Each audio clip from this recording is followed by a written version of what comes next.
Hi, thank you so much for watching your Multicultural channel. My name is Fernanda Vallejo.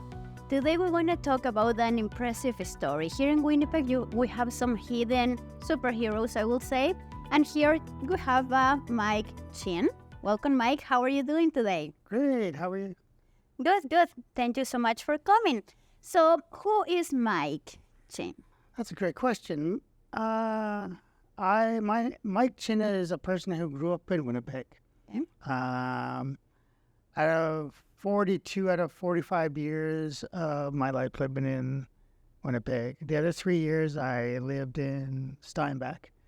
I went out there just to take a relaxing break, get to know the people out there, get to know the culture. And then a few years back in 2021, during the COVID, I moved during the COVID, and I decided to come back home.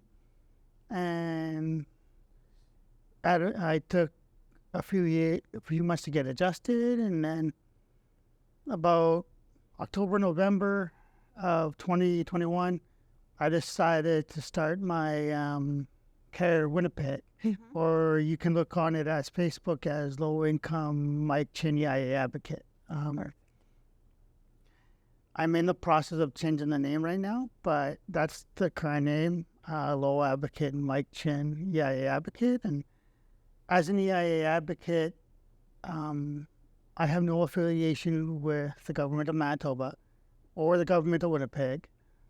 As an advocate of EIA, which means I talk to people on EIA and to EIA. I talk to people, I help people with their cases and their workers. I come across people who are having problems processing their papers. I deal with everybody. It doesn't matter what race you are, what background you are, any of that. They're always welcomed with me. And I will always welcome you. So I've been an advocate for about 15 years now. I started, some of you guys may know, or may not know, but his name is Harold Dick. And he used to work out of the social planning committee on Alice Avenue, or the Social Planning Council. And I'm not sure if they're still going or not. But I took his course way back when. He trained me for everything I know. Good. And about 10 years. And then I worked in his office for a few years. And then I kind of just went on my own, just because I was doing all his social media, and Right. I was sort of taking care of the office, and I was the key holder. I was the first one there, last one to leave, and making sure people had something to eat, if we had food, and making sure people had coffee, and made them feel comfortable. And then I had my first ever office at the United Way on Main. Okay. And I had it for about a month. The only reason I left is because they were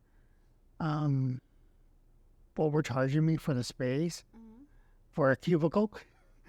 So I decided, okay, I'm not going to stay there for what they were paying. And I love the United Way. I am still friends with the former executive director, Connie Walker, who just retired. I had a Zoom call with her last year. She's a wonderful person. And then I decided, well, I have a calling to make my office somewhat online and somewhat in person. So I figured, where's all the people, right? Well, they're outside, yeah, but the other half is they're all online.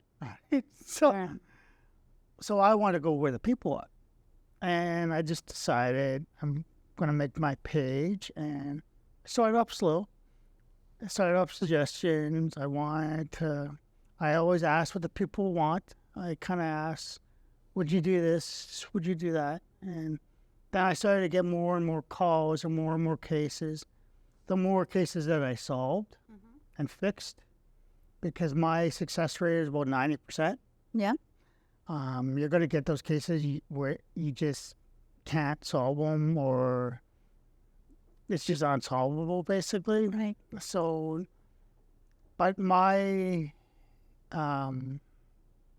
idea is to always, I'm like a mediator. If you think of an EIA advocate, think of a mediator. I don't take any sides. I have an actual page or a paper, EIA advocate ethics. And part of the ethics is being respectful and never taking sides. So in a way, I'm a mediator, and all I ever say to my clients till this day and ever is, I can't guarantee anything, but I will do my best to work hard for you and get you the best outcome. But I never take sides. And I always tell them, I'm going to be also talking to your worker and finding out what's going on. And then I'm going to be coming back and talking to you and explaining to you what I heard from him or her. Now, at that point, I don't judge anybody. I don't go say, you know what, you were wrong kind of thing, or I'm blaming you because you told me the wrong information. No. I'm not that strict, and I would never do that to somebody because that's not fair. Okay. I just go off of the information, and the biggest thing is I go off of facts. Okay. I never go off of assumptions. I just don't go off of face value. I just go off of facts, because facts don't lie, and neither do numbers. Sure. Numbers meaning, like, if I get a number from a worker saying, this is what I put in your budget letter, but the client says to me, yeah, but why didn't I get this in my budget? And sometimes I'll have cases like, I had a case last year, or in December. Was it December? No, it was November, December. And I had family over, and a client called me, and she was very respectful, and she didn't realize that her brother was eligible for all these benefits. Sure. And because they just don't know, right? And many of these clients who are even on the system or new to the system don't know what questions ask. And they don't know, they may know their rights, but they don't know what they're eligible for. And a lot of people try to go, like some people will go to college and think that'll interfere with EIA. Well, it will, because, for example, you're taking another source of income, like a student loan, that kind of thing. So it's another source of income. But it's different if you're going to, like, adult ed. Okay. Now, so if you haven't heard about Mike Chin, he has been helping a lot of people in the community with food hampers and the EI application process. So, Mike, what motivated you to help the community? That's a great question. I started out because it became personal to me. Okay. I call it my personal passion. Not anger, just a personal passion. I had about 4 or 5 cans in my cupboard, and then I went down to West Broadway for a hot meal. And I figured on the way back, there must be other hundreds of families in Winnipeg that are going through the exact same thing that I'm going through, and just can't even feed their kids for breakfast, or they can't even have some kind of supper of something other than rice or beans, right? Sure. Don't get me wrong, rice and beans is good, but you can't have it every single day. Sometimes you cannot afford for a beef. Exactly. Exactly. Yeah, so I figured if I'm going through this, there must be other hundreds. And I was determined to change the entire atmosphere and everything I'm going to pick. So part of that was giving food hampers away. It started off as a $5 club, and then I just raised it recently to 10, just because I'm including ground beef now, and I'm getting more sponsorships, and other people are paying it forward. I call it sponsorship, sponsoring a family. So sometimes people donate money and say, I want to sponsor another family. Sure. So this week I was recently giving away almost close to 200 hampers. I've given away probably about 180 as of now within the last 2 years. So I'm getting close to 200 hampers, but probably a few months from now, I'll probably hit 200 on my own. And those reusable bags that you buy in the store, well, all my hampers always full.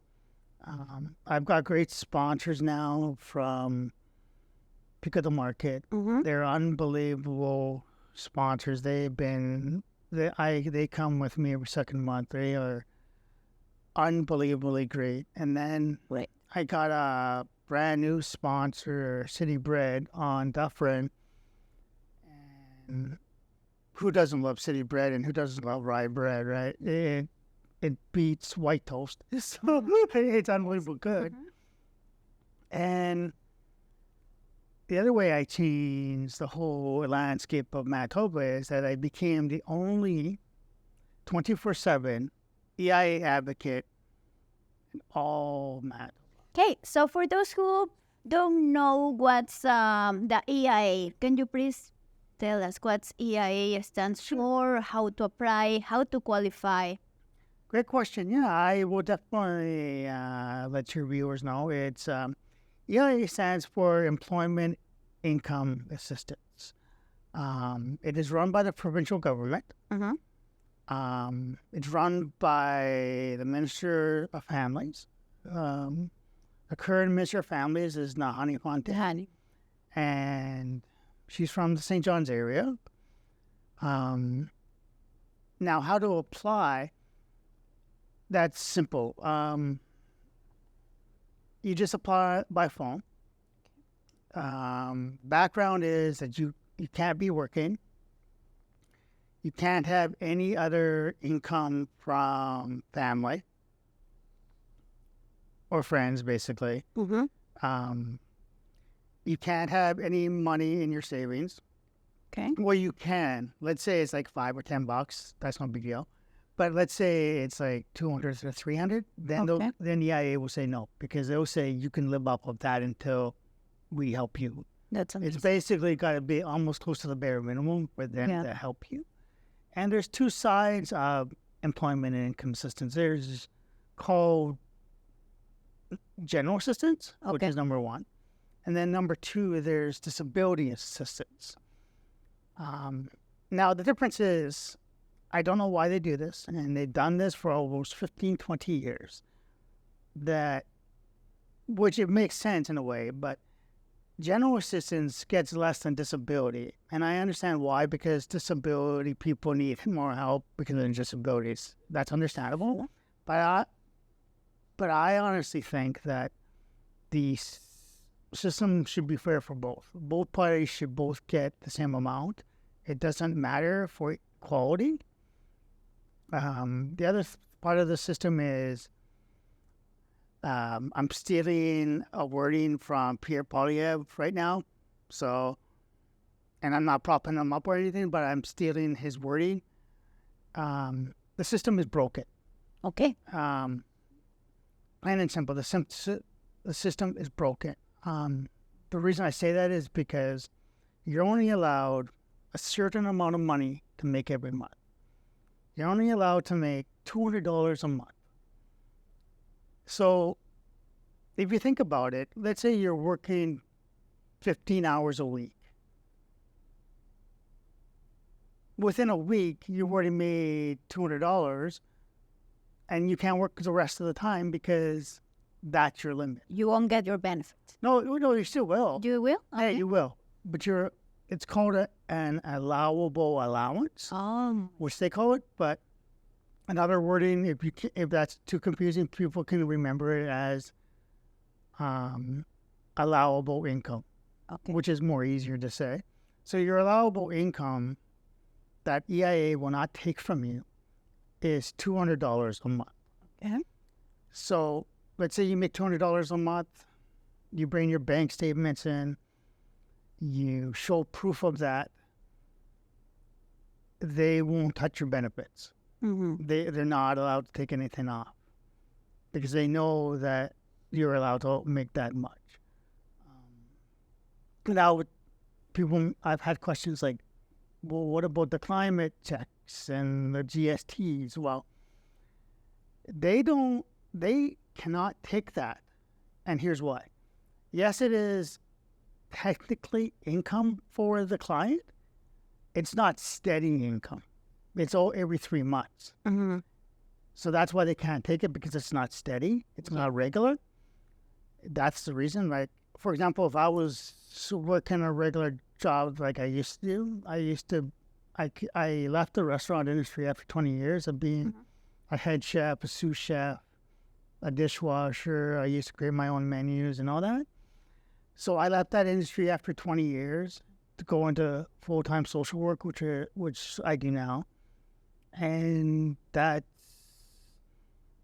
what I've learned. And when I used to work there, I used to make $400 to $800 a month or more, and I was working 2 full-time jobs. There was one time when I was working 2 dishwashing jobs at the Forks. I used to work at the Human Rights Building and Beachcombers, which is closed down now at the Forks. I used both those jobs as dishwashing. I worked every day but Sunday, all 8 hours. So it was exhausting and tiring. So and the constant banging gives you headaches. And so that's why I did dishwashing and cooking and all that. And I just wanted to deal with the public. I wanted to talk to the public more. I'm a social person. Mm-hmm. And when you're in the kitchen and all you hear is banging and good food all day, it's good and bad, but you never see the public. So, Right. and I'm a very public person. So Okay.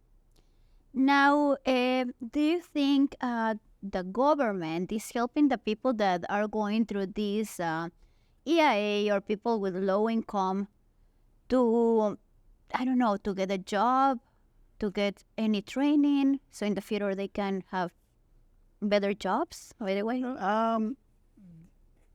they are trying. They do have work incentive programs. Okay. And the government is doing their best. But the issue with the programs that the old government brought in really doesn't fix the system, and it really doesn't fix the issue. You're right. They started to give everybody an extra $25 onto their budgets, which is no big deal. But the work incentive is not really a work incentive, really, because you can work for 1 month, right? They'll give you a free bus pass. They'll pay for your bus pass the first month. But here's the thing, which I relate to almost people coming off of drugs, right? Here's my example. Let's say you're just coming off of drugs the first month and you're in your second month of recovery. Well, EIA work incentive is like that. They'll pay for everything the first month, and then they expect you automatically, right away, with no leeway, no easing down off of the system. The second month comes, they expect you to pay for the bus pass, expect you to pay for the food. They expect you to pay for everything right away. No pause, no nothing the second month. And that's the problem within the system. So they are not doing like a follow-up to check how you are doing. No, they throw it all on you. And then they're like, well, we helped you the first month. We helped you pay your rent. We helped give you a bus pass. And they think 1 month is good enough for the rest of your life. Wow. Are there any situations when people have to pay back any amount or? In cases like that, what we call that is, it's called an overpayment. It's a kind of a weird wording, I know. But if you can't remember overpayment or you don't understand overpayment, let me explain it this way. It's almost like you go to your bank or you go into a money mart or you're going to one of those cash places. Okay. And you're asking for a loan. So basically an overpayment is a loan, but from the government. Okay. So basically, like for example, when I came back to the city 3 years ago, almost 4 years now, I took an overpayment for my deposit on my damage deposit when I first came back to the city. So that amount of money, it took me 6 months to pay back. So, and I can say it now, I took a $300 damage deposit loan. Okay. And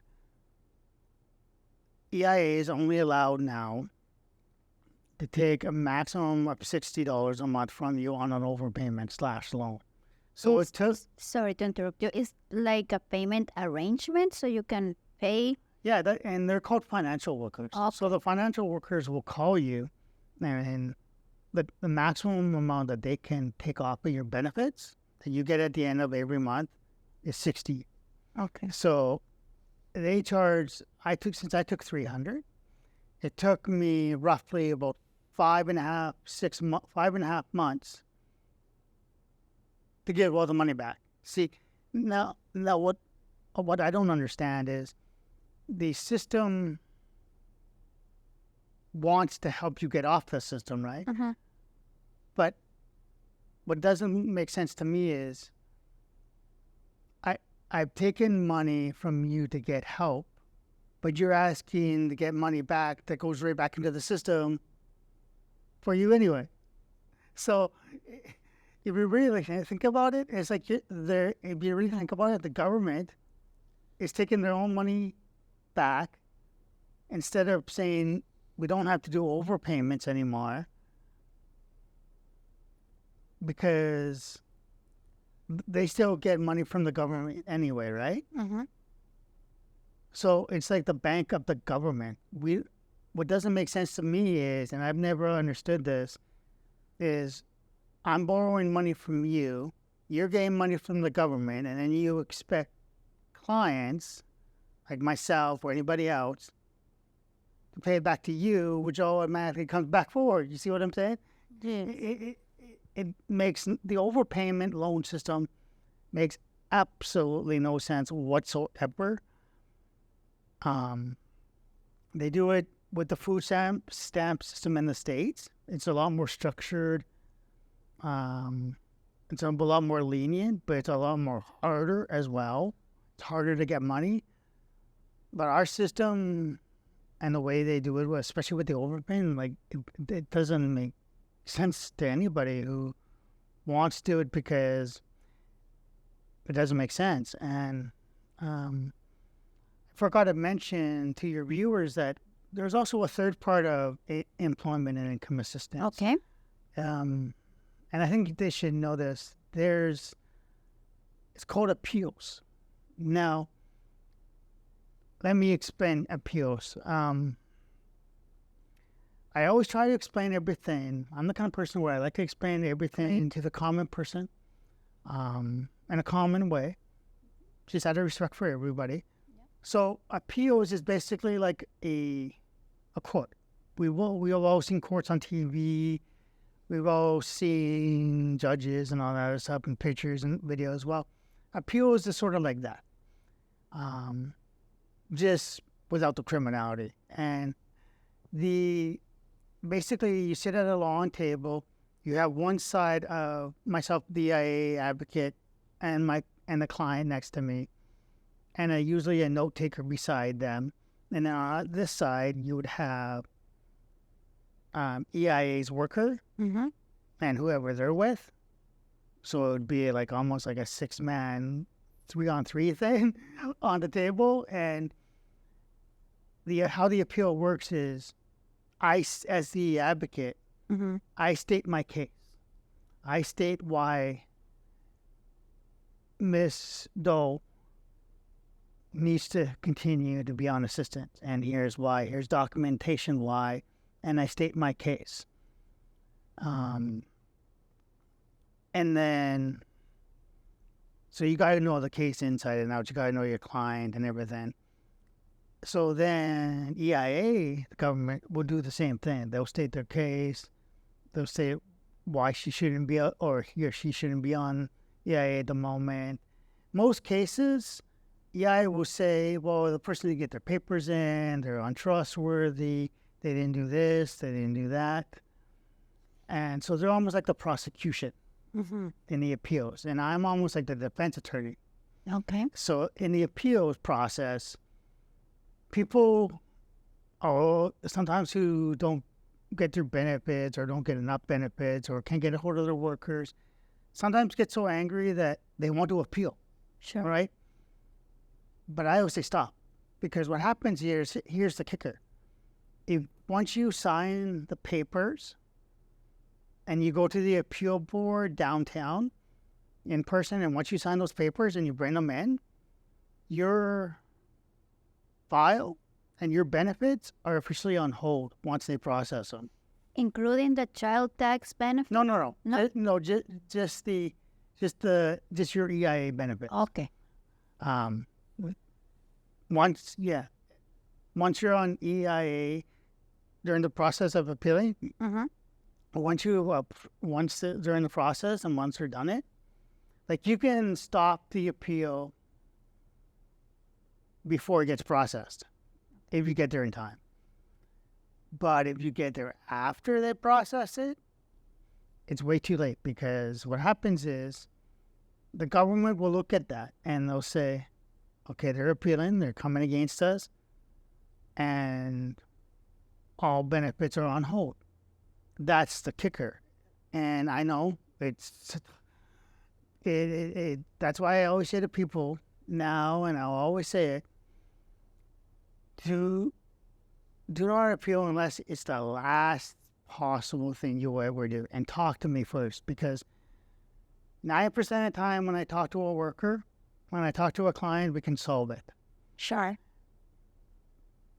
If I talk to a worker and a client, and a worker's being irresponsible and a supervisor's not meeting me halfway and not trying to help the client in any way, and it's like impossible to solve this thing, and there's no negotiating, no nothing ever, and it's just going haywire, then at that point we have to take the next step and then to appeal.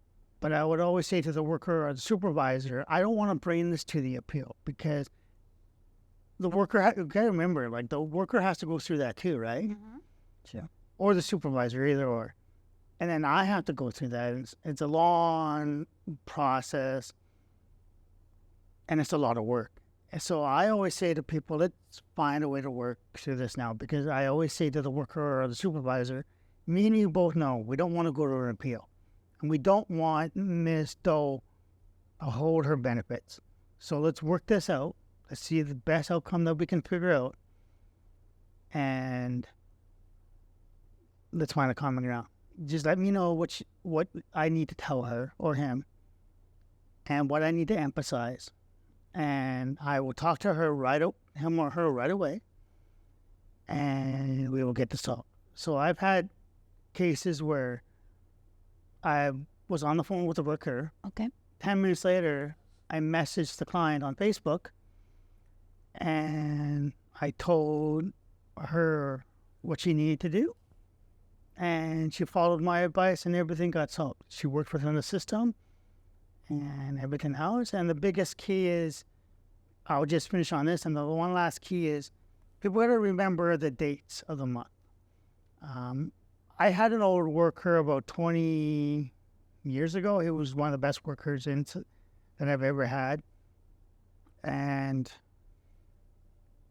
his name was Rolly Cesario, and I don't know, he could be retired now or still in citizen, I don't know. But he was one of the best workers that taught me to the next step of what I needed to know. Okay. And this is what happens when you ask the right questions. So he always told me stuff that he always said, Mike, make sure you remember these things. If I tell you anything else, just remember these things. So I'm going, okay. And one of the things that I made sure I remembered was the 20th of every month, weekend or not, you got to get your papers in. Okay. And you're probably asking, well, what papers? Well, people in EIA have different papers they got to bring in. So if you're, let's say you're getting e-transfers and you're trying to make that $200 a month, well, you got to go to your bank and get a bank statement for that month, from the first of the month to at least the 16th or the 17th of the month, that you're showing proof of EIA. Yeah, this is proof. This is whatever. That have other paper. If you're working, it's called income declaration. Okay. You're declaring your income. I don't know why they call it income declaration, but they could come up with some better name because you're not really declaring anything. Yay, I'm declaring. It has nothing to do with declaring anything. I'm just showing you my income. How much you make? Like if they called it income sheet for the month, Yeah. or just income sheet, that'd be a lot more easier than income deck. And a lot of people just call it, for short, income deck. So if you're working, like I used to do in the restaurant industry, I used to have to fill out an income declaration every month. And I used to have bring in my pay stubs. Now here's the thing. Here's the other part of that. I know it's a long process, and people may say to you, well, Mike, well, what about the screenshots? Why can't I just take a screenshot and a screenshot from my bank app or from my pay stub, right? And just send it in by email. Well, yes, you can do that, but not all workers will accept that. It's the judgment of the worker. Okay. My best advice that has never steered me wrong, and I know it's hard for some people because they don't have bus fare and they sometimes don't want to walk in this crappy weather. Sometimes, not like today where it's great, but in the crappy weather where it's snowing and windy and they got to walk, I understand that. But my advice is just go to your local office, fill out the papers, bring all your papers with you, make double check, triple check you have all your papers with you before you leave your house, because you don't want to come back again. My policy is triple check so you don't have to make the trip over again, because there's been times when I was super tired and I had to bring papers in, and I got to the office. I got to the office. I thought I had everything but one paper. So as much as they wanted my papers, they said to me, we would love to, but you don't have all your papers. They cannot like email a copy. Well, like some workers will accept that. Okay. That's fine. But when you go in person, you know that you're handing it in. You know that you have your papers in. You're seeing yourself do it. You have other secretaries seeing that you did it.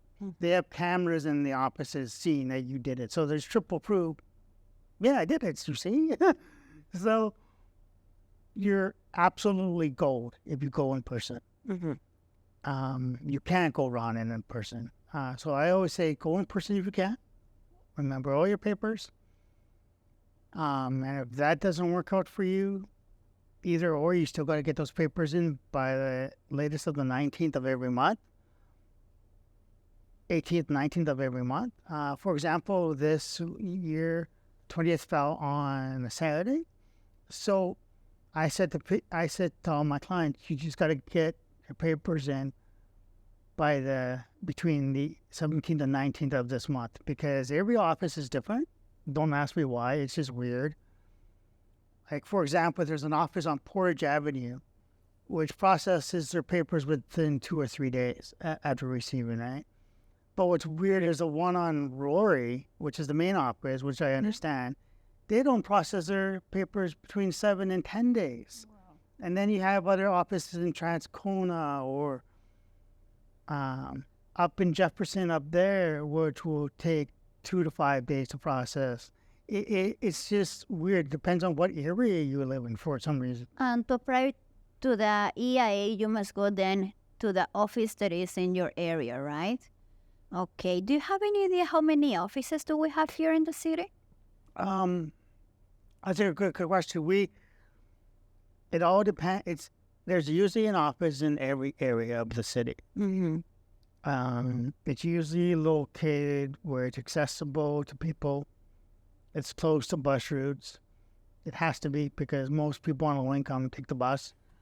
So, for example, the office on Portage Avenue is in between the Rexall and Broadway and Portage Avenue, and further down is Burger King. So it's sort of like in the middle of everything, and it's close to everything. And what's funny is I used to live on a street near there, and I used to be 10 minutes away from that office because that's my office, and I used to live about 10 minutes away from that. But now that I don't live there or near, I'm still in the same area, but I don't live on the same street. Okay. And now instead of being a 10-minute quick walk up the street, I have to take almost like twice that much time because I'm coming from the ledge almost, the Manitoba legislature. So I basically have to walk straight up Broadway. But it takes a lot more time because people who know in Winnipeg know that when you're coming up from Portage Avenue, when you're coming up Broadway, north to or west to Portage Avenue, up the hill, there's a big hill that you got to go up, or it feels like a hill, and then it just goes up because people who live in Winnipeg know that when you're walking on the sidewalks, Broadway is weird because when you hit Broadway and Portage or Broadway and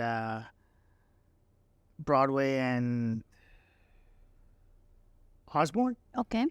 there's a downhill, and yeah, so. And what happened with the people with disability? Because not everybody can leave their houses. Is there any advocate like you that can go to their houses and help them out with the paper or papers? See, I don't do that. Okay. I've never done that. But do you think I will meet somebody at a neutral location, Okay. like a library or a Tim Hortons. I will never ever go to your personal house. Okay. The only reason you're invited to mine is because my house is also my office.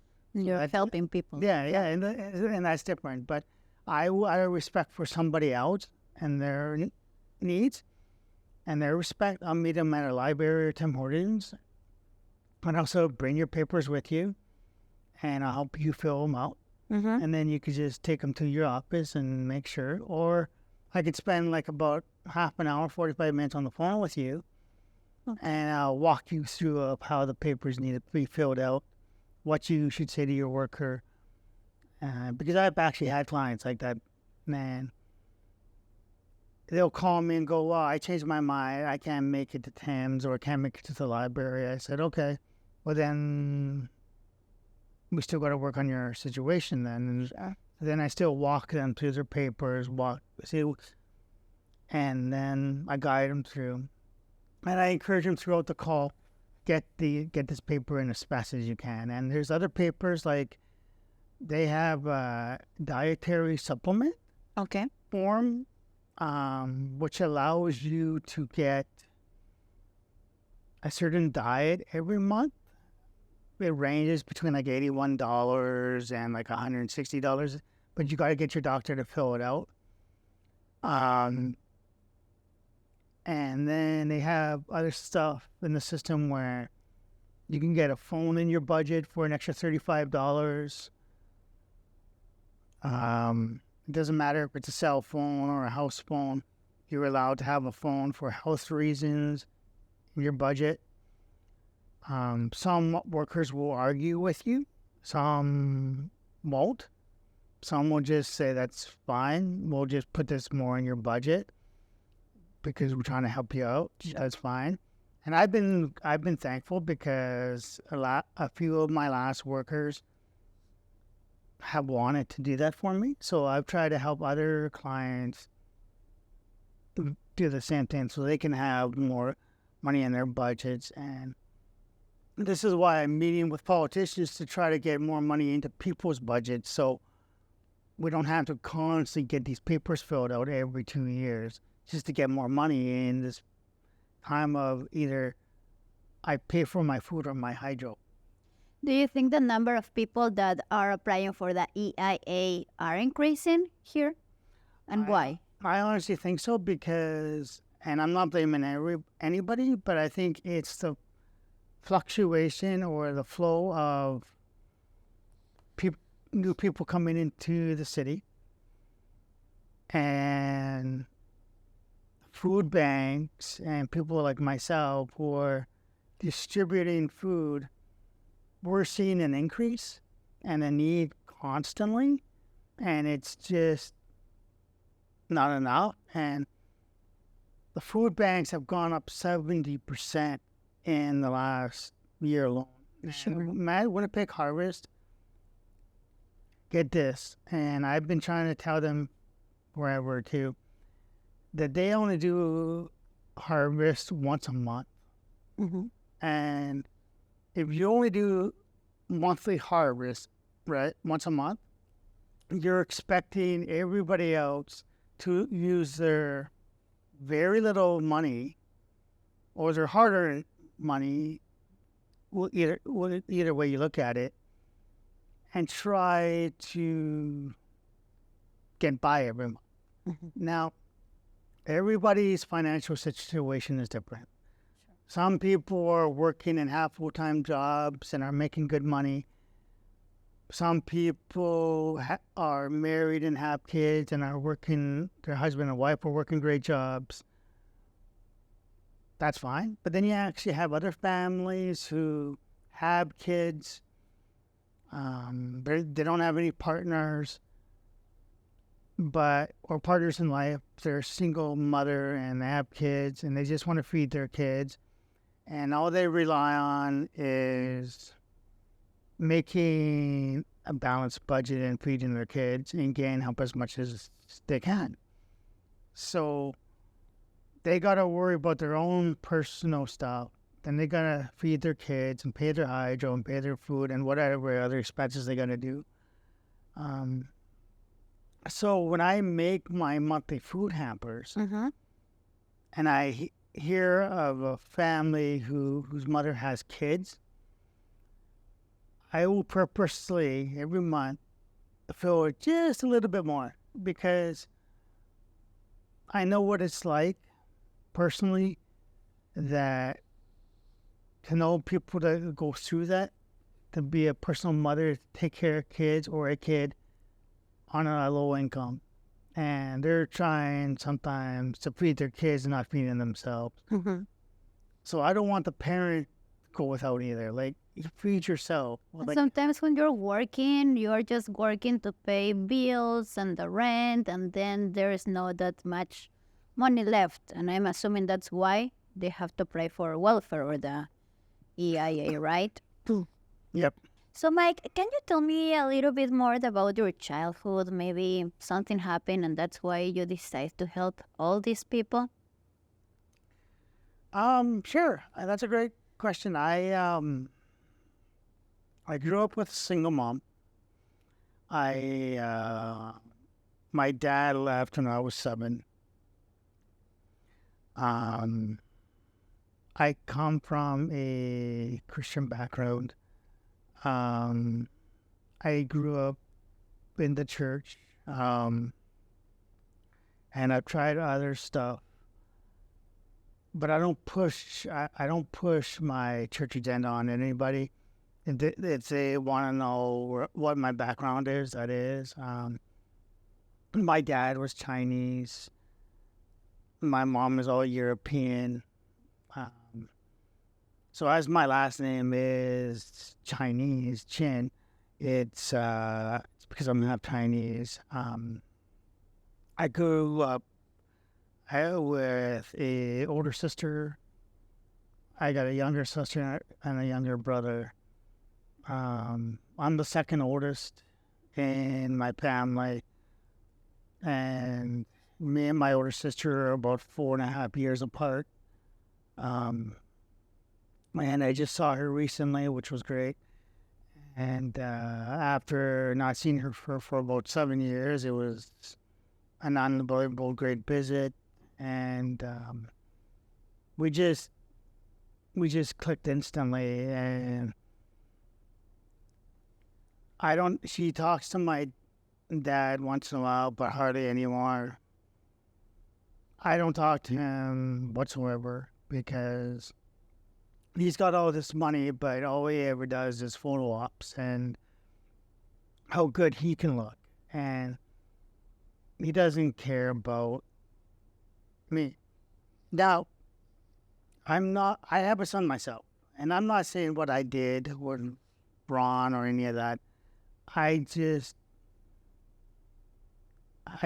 don't contact my son right now. It's just in the middle of things. But in time, I'll talk to my own son again. But I do have a stepson. He's 7, and he's a really good kid. And I do my best as a father to take care of him. I had my son when I was 29.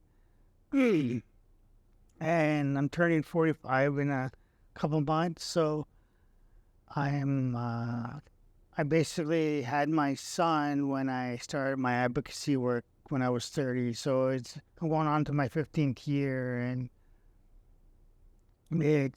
I've seen it all, and I've heard it all, and I grew up in the city my whole life. I support local business. Sure. I will sometimes buy from big box stores like Walmart, but that's different. But I'll always try to support local as best as I can, as long as the prices are reasonable and everything else. I'll definitely do that again. So Perfect. So life is not perfect. Nobody's perfect, and we try to do our best to change and help people in this world. I know you're doing a great job. How's the welcoming of the people on social media? Are they grateful that you are helping them? How's the situation? lots of people are. Nice. I've had my good days and my bad days like everybody else, and usually it's not personal issues. It's usually just so many things combining, and a lot of people say, keep up the great work. We've got your support. We're here to support you. You're doing such a great job. Don't go away.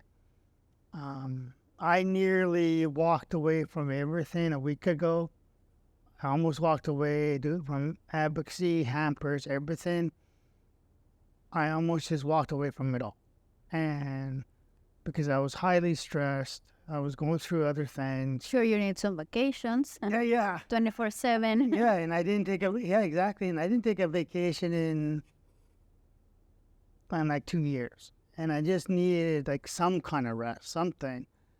So I took about a week off, tried to adjust things, try to look at things differently, and how to react differently. Like, I was reacting the same people who were reacting to me, which was not good. Like, if it's a good thing, I'll react with good. But I was reacting bad with bad, which is never good. It just creates unwanted mess and unneeded things, and there's no need for that. So I said, okay, you know what? If you're going to try destroying my name or make false lies about me or fake news, as they would call it, about me, then this time I'm going to stand my ground. Maybe sometimes people are just desperate to get extra help, right? And they know you are here to support, right? And nobody recognizes always that you are doing great. But at the end of the day, I guess you feel like nice. Yeah, and the thing is, I don't do this for me. I wake up every morning at 5:30 in the morning, and you may ask, well, why do you do that? I do that because I've been doing that for the last 4 years. My fiance is an hour ahead of me, and she's an hour ahead of me. So she gets up really early purposely. So I can wake up without my alarm purposely at 5:30 every single day now. And it's just natural now. And I get up, I do my usual, and then I get right on it, and I just take, it's not about me. And I go, these food hampers are for you. My time is for you. My time that I help you with your case is for you. None of this is for me. I get nothing out of this. All the money that gets donated to me goes straight into the food hampers and goes straight back out within a few weeks. And that's all it is. How people can qualify to your program? All they have to do, that's a great question. It's easy. I get asked that question all the time. To qualify for the $10 monthly club, it's simple. You just email me at Michael, A-E-L, David, D-I-V-I-D-C-H-I-N at gmail.com. And you just e-transfer $10, and that'll pay for your ground beef every month, your potatoes and onions every month, your bread every month. And if there's not potatoes and onions and those off months, I will personally go to stores like Safeway or Superstore or something like that, and I'll go buy all the potatoes myself for the entire month. And I'll usually buy things that'll last. Like, I'll buy stuff probably like broccoli and so I can freeze, or carrots, or especially onions. Mm-hmm. Stuff that can last if it's out. If it's out or it's in the fridge, it can last long. Yeah. So I'll buy vegetables that last.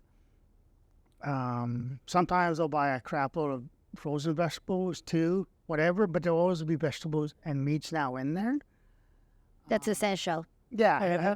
And the biggest thing that I'm looking for at this time is I'm looking for a driver who has a van or a truck once a month who would just help me pick up and drive me back to my office to pick up my monthly bread donation from City Bread on Dufferin. And that's all you have to do. And if you don't need, and I've had people saying, well, I want to donate, but I don't need a hamper. Mm-hmm. Well, you do it the same way. And you just message me and say, look, I want to donate, or I want to sponsor another family with $10. It's the same way, but instead of you getting a hamper, there's another family in need who got another hamper. So for example, I met a brand new person yesterday who was going through a lot. She was desperate for food, and she didn't know where to go. So she ended up finding my page.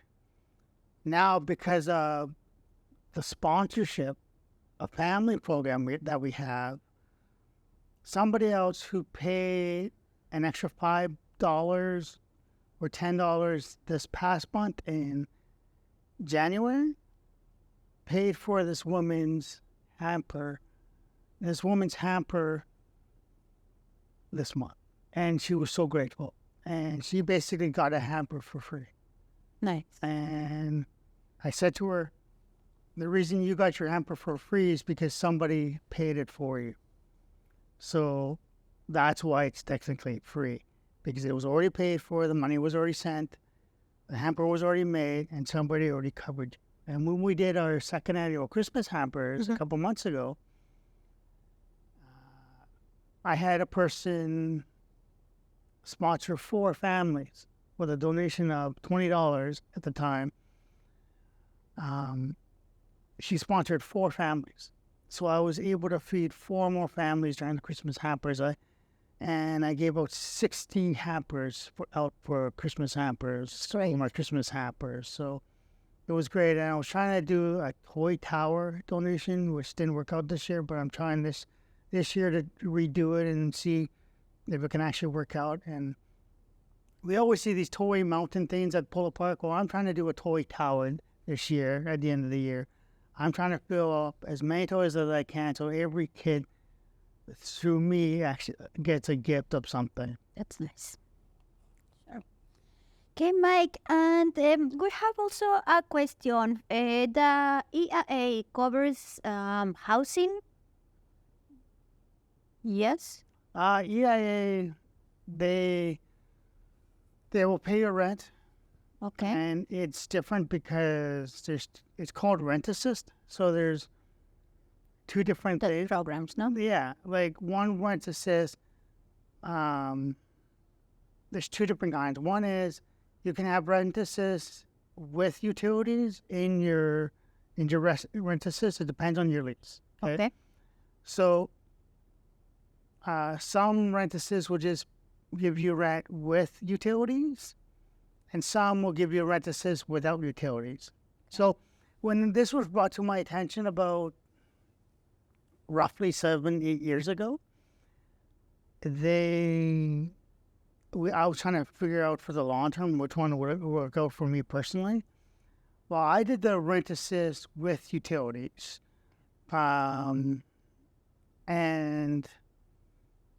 it charged more. And I'm thankful because it ended up working out at the end. Because where my working office is, I get a lot of benefits, so it actually works out. Now, I don't know why the system is that way where you get less, because you get less for paying with utilities, or you get more with utilities and less with more utilities. I don't know. Maybe they expect you to pay your utilities, and that's all. That's how they do it. So it's called rent assist. Oh, rent assist. Yeah.